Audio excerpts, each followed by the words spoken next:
Saisi par le Saint-Esprit pendant la nuit de la traversée 2022-2023, le prophète Elipada annonce une série d'événements qui vont se produire dans les nations. En ce qui concerne le Brésil, le serviteur de Dieu révèle que le président actuel de ce pays, nouvellement élu, est un ancien président.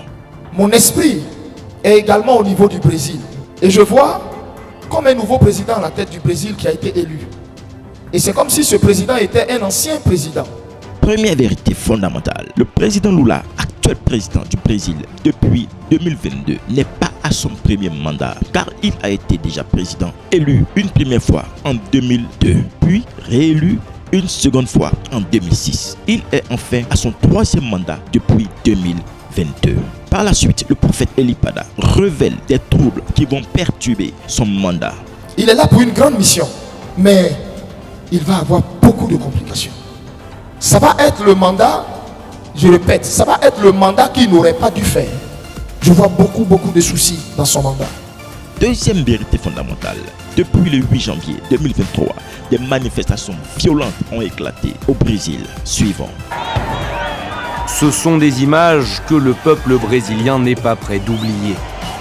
Par milliers, les partisans de l'ancien président d'extrême droite Jair Bolsonaro déferlent sur le temple de la démocratie brésilienne.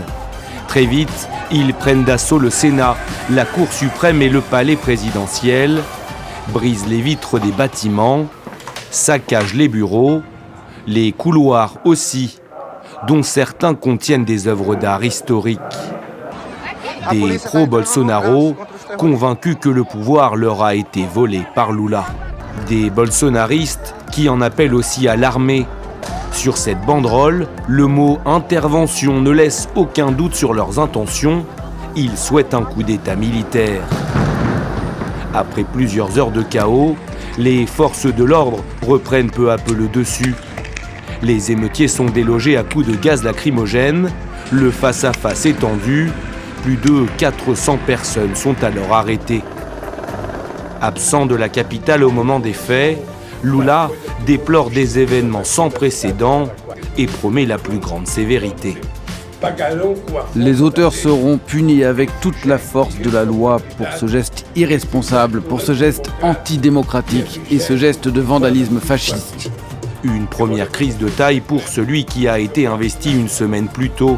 Toute la gloire à Dieu qui utilise son serviteur, le prophète Elipada, dans cette dimension prophétique puissante.